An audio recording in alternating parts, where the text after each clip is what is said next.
¿Qué tan lejos llegarías con tal de obtener poder o riqueza?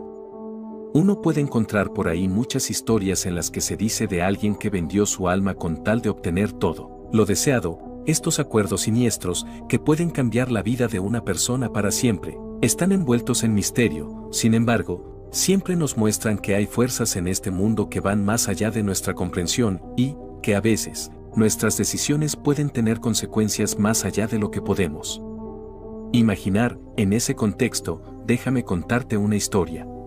Corría la década de 1950, durante ese tiempo explotaron varias huelgas a lo largo del país. Yo te hablaré sobre la huelga de mineros. Ellos exigían mejores condiciones de trabajo y salarios justos. El conflicto se prolongó durante varios meses, y, durante ese tiempo los mineros enfrentaron una dura represión por parte de las autoridades, y, de los dueños de las minas. Eran tiempos difíciles. Después del paro por la huelga, algunos trabajadores se vieron obligados a buscar trabajos temporales en otras áreas o a depender de la ayuda de amigos y familiares. Leonardo era un minero. Él vivía con su esposa y sus 4 hijos pequeños. Tiempo después de haber comenzado la huelga y tras haberse esta prolongado, la escasez ya era crítica. Por un tiempo sobrevivieron de la venta de huevos de gallinas que tenían, pero no era suficiente y, como la mayoría del pueblo vivía de la mina, esta problemática era la misma para todos. Una mañana, harto de esta situación, Leonardo se levantó temprano y, sin decirle a nadie, tomó un morralito como si fuera al campo para recoger la siembra, tomó camino y avanzó hacia el monte. Caminando por alrededor de 4 horas llegó a un lugar donde algunos que tenían terrenos decían ver a un hombre ahí andando por las noches. Algunos decían que era el maligno y que estaba esperando ahí a ver quién le ofrecía algo que le interesara a cambio de dinero. Leonardo iba con la intención de hablar con ese hombre. Siguió avanzando hasta que llegó a una colina que estaba apartada de todo.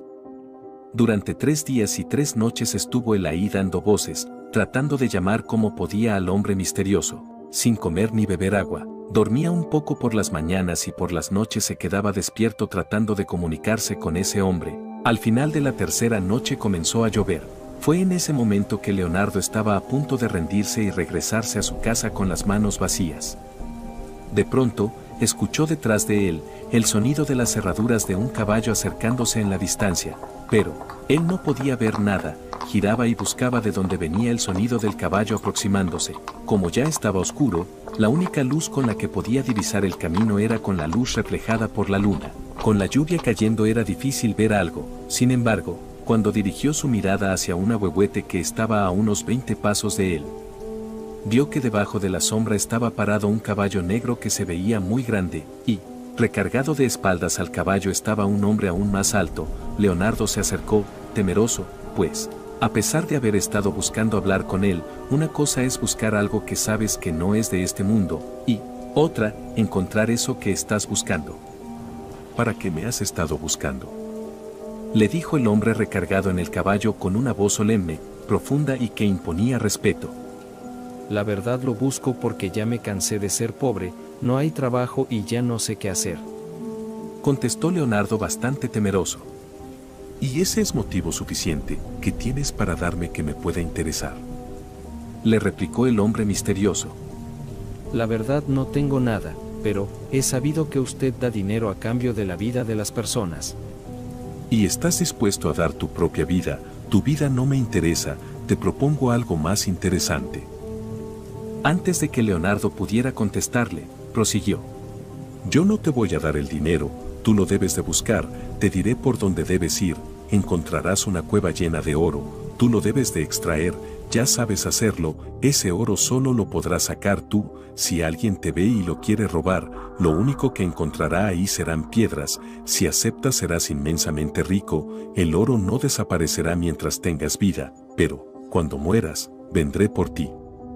Los ojos de Leonardo se abrieron como platos, su boca quedó abierta y su rostro se puso pálido. Sintió un nudo en el estómago y su respiración se aceleró. Su corazón latía tan fuerte que pensó que se le saldría del pecho. Sus piernas temblaban y su cuerpo se paralizó mientras intentaba asimilar lo que acababa de escuchar. Después de eso, el hombre misterioso le dio las instrucciones para llegar a la cueva en la que encontraría el oro. Le dijo algo más y desapareció. Por la mañana Leonardo llegó a la cueva, y tal como le dijo el hombre misterioso, era una cueva llena de oro. Tomó lo que pudo agarrar a mano limpia y lo metió en su morralito. Cuando llegó a su casa lo primero que hizo fue decirle a su esposa que ya no tendría que esperar a que la huelga terminara. Ya tenía la forma de solventar los gastos y más, pero no le dijo qué fue lo que hizo para conseguirlo. No tardaron en irse del pueblo y compraron un terreno enorme en la ciudad.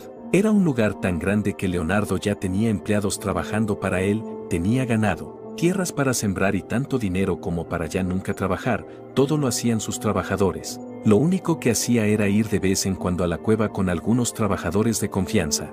Él entraba a la cueva, sacaba el oro y se los daba, ellos lo cargaban en costales, lo subían en burros y se iban. Se cuenta que algunos trabajadores iban por la noche a la cueva para robarle oro a Leonardo, pero, tal como le dijo el hombre misterioso, no encontraban ni siquiera la cueva.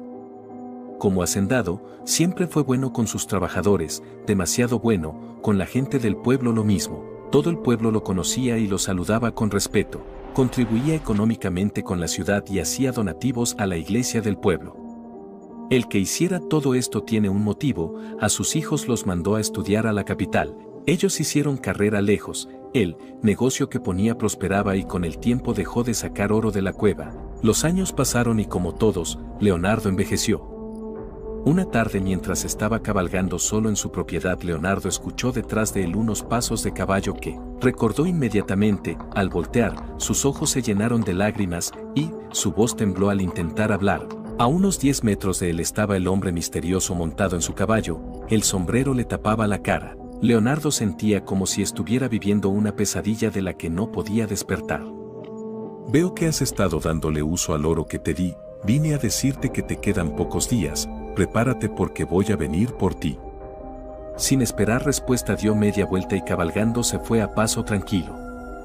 En tanto, Leonardo se quedó sin aliento, un escalofrío recorrió todo su cuerpo, un grito ahogado escapó de su garganta, sus manos empezaron a sudar y su corazón latía tan fuerte que sentía que iba a salirse del pecho.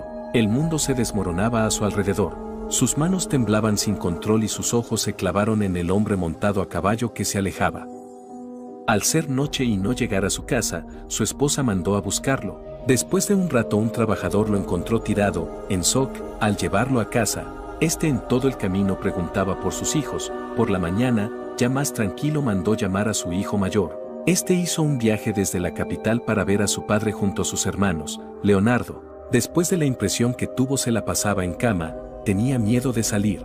Cuando sus hijos llegaron hizo salir a todo mundo de la casa, incluida la esposa y los hijos, menos el hijo mayor. Ahí le confesó todo. Le dijo el pacto que hizo y cómo fue que se hicieron de riqueza. El hijo escuchó atento las palabras de su padre, sin embargo, le contó lo último que el hombre misterioso le explicó, luego de darle las instrucciones y antes de desaparecer. Me dijo que en el momento que tomara el oro de la cueva, el pacto estaría cerrado, y él vendría por mí, me llevaría con él quién sabe a dónde, pero había dos opciones de salvarme. La primera es que este poder que tengo lo pase a mi hijo mayor. Tú puedes seguir explotando la cueva y ser rico por siempre. Cuando estés a punto de irte debes pasarle este poder a tu hijo mayor, así te puedes salvar.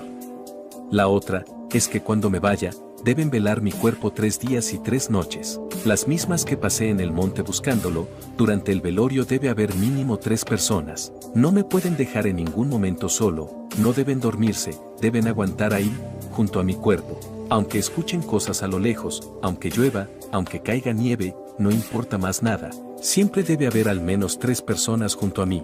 Me deben velar 2 noches y al amanecer del tercer día me deben enterrar, ahí deben estar conmigo día y noche ahora en el panteón, para que se cumpla el plazo acordado. Si a las 12 de la noche de la tercera noche hay alguien conmigo despierto, sabrán inmediatamente que no me llevó. Para ayudarles en eso está todo el pueblo y los trabajadores, por eso siempre fui bueno con ellos, para que cuando me vaya esté mucha gente en el velorio, y no se queden con la carga ustedes solos.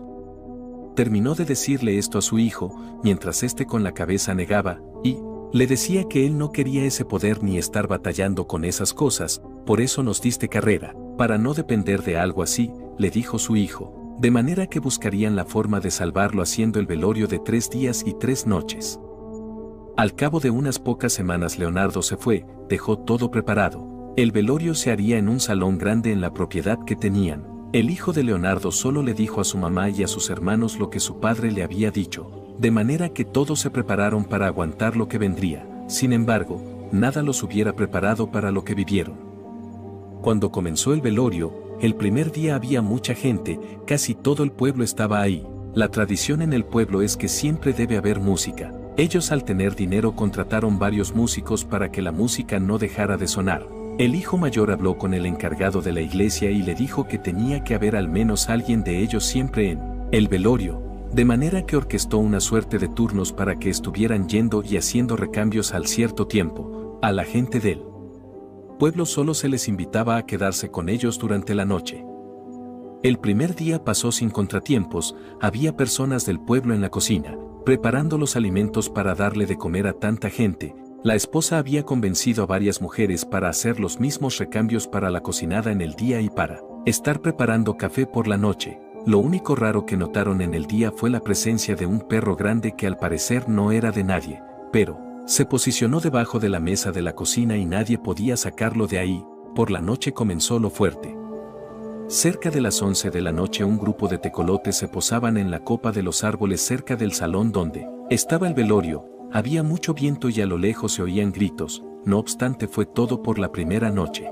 Por la mañana, los que estuvieron por la noche le comentaban a los que no lo que habían visto. Ya en el día algunos del pueblo buscaban a la familia para darles el pésame. Mientras eso pasaba uno de los hijos escuchó que alguien del pueblo mencionó que estaba un señor repartiendo mezcal. Entre ellos dialogaron y no sabían de alguien que vendiera mezcal en el pueblo, tampoco llevaron ellos. De manera que quedó como algo extraño. En el día no tenían ningún problema, salvo por el perro que no quería salir de debajo de la mesa. Cuando alguien se acercaba comenzaba a gruñir y mejor ni le movían.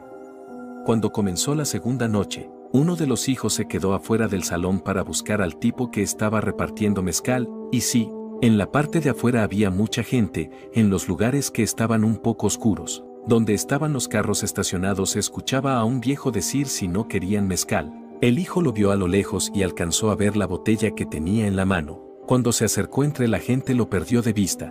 En eso estaba cuando escuchó el sonido de los tecolotes que se posaban nuevamente en la copa de alguno de los árboles cercanos y decidió meterse al salón. Yendo hacia allá escuchó ahora del otro lado de donde él estaba al viejo del mezcal. Esta vez decidido a ver quién era se juntó con otros del pueblo para buscarlo. La situación es que cuando ya eran varios los que andaban buscándolo, este desapareció. Lo que andaba ahora en el patio del salón era el perro que no quería salir de la cocina. Después de un rato dejaron de buscar al tipo del mezcal e hicieron caso omiso al perro. Dentro del salón, algunos que estuvieron la noche anterior y que escucharon cosas raras llevaron copal y ahí lo tenían porque se sabía que alejaba las cosas malas. Afuera había comenzado a llover, hacía mucho viento. Adentro la música hacía que se les olvidara un poco el cantar de los tecolotes. No obstante, a lo lejos se oía el aullar de coyotes. Los hijos y la esposa, como sabían todo, le encomendaban a la gente dentro que rezaran, oraran y todo lo que pudieran, pues todos estaban llenos de miedo por los ruidos externos. Amaneció y por la mañana fueron a enterrar el cuerpo en el panteón. Como ya estaba todo preparado había una carpa grande abarcando el lugar donde se enterró y había muchas sillas. Para acompañar, cerca de ahí montaron una cocina improvisada, para estar haciendo la comida y para calentar café. Para la segunda noche ya tenían todo organizado. Por las mañanas iban unos, otros se iban a dormir para estar listos y hacer guardia en la noche, de forma que estuvieran todos descansados. Algunos del pueblo espantados por lo que oyeron ya no quisieron hacer compañía la tercera noche. Después de enterrar el cuerpo, ya no vieron por ahí al perro que estaba molestando, así que en el día todo transcurrió con normalidad. Por la noche, es cuando comenzó el martirio y la noche más difícil de las tres. Aquí ya tenían al encargado de la iglesia ahí y ya no lo dejaban ir. A los músicos los tenían cantando hasta que se cansaban y hacían cambio. En las inmediaciones del panteón escuchaban como si hubiera un jinete cabalgando y rodeando el panteón, cada vez con más intensidad, pero, al buscarlo no veía nada, solo se oía la carrera que llevaba, escuchaban gritos a lo lejos, los aullidos de los coyotes, el canto de los tecolotes. Comenzó a llover, esta vez con más fuerza que las noches anteriores, había mucho viento, muchísimo frío.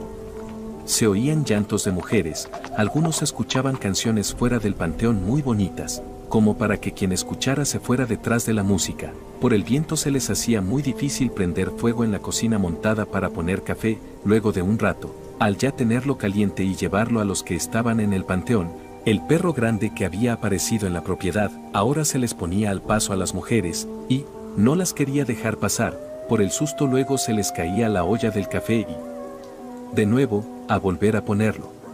Algunas mujeres habían encargado agua bendita y ahí estaban aventándosela al perro muy asustadas. Los hombres dentro del panteón sentían cómo se les cerraban los ojos por el sueño. Llegó un momento en que los músicos dejaron de tocar porque caían dormidos. Los hijos que estaban cerca del cuerpo enterrado sentían cómo se les cerraban los ojos. El hijo mayor, que escuchaba todo lo que sucedía, en un momento se levantó para despertar a los músicos, para que siguieran tocando. Cuando vio en la entrada del panteón a un hombre como se lo describió su papá, montado en un caballo, no dijo nada, solo tenía la mirada fija en él. Se espantó y corrió a donde estaban sus hermanos, y su mamá ya dormida. Al despertar uno de ellos observó su reloj, 11:40 gritó. El hijo mayor pensó que ya solo quedaban 20 minutos para ganar la batalla, y se sentó cerca de sus hermanos que se codeaban entre ellos, para no quedar dormidos. De repente, sintieron como si un polvo se hubiera levantado a pesar de la lluvia. Cuando lo olieron les agradó el olor, y cerraron los ojos para disfrutarlo un poco. De pronto, el sonido de 3 latigazos seguido se escuchó muy fuerte. Seguido del sonido de madera quebrándose, el hijo mayor, que sintió que apenas había cerrado los ojos, observó el reloj, 12:01, se quedaron dormidos. De pronto, la lluvia paró, todos los ruidos que se oían habían desaparecido, los tecolotes ya no se miraban por ningún lado, y, por la parte de afuera del panteón se escuchó el sonido de un arriero que venía jalando a un toro. Con un látigo en la mano, él fue quien dio los 3 latigazos que escucharon. Este pasó, y, al mirarlos fijamente les dijo, con una voz profunda, que pasen buena noche. Al decirles eso, el arriero avanzó y el toro se detuvo por un momento en la entrada del panteón con la mirada fija en los hijos, y, no queriendo, siguió al arriero. Si el video te ha gustado, te invito a regalarme un like, y a suscribirte para más contenido como este. Nos vemos más adelante, con un video nuevo.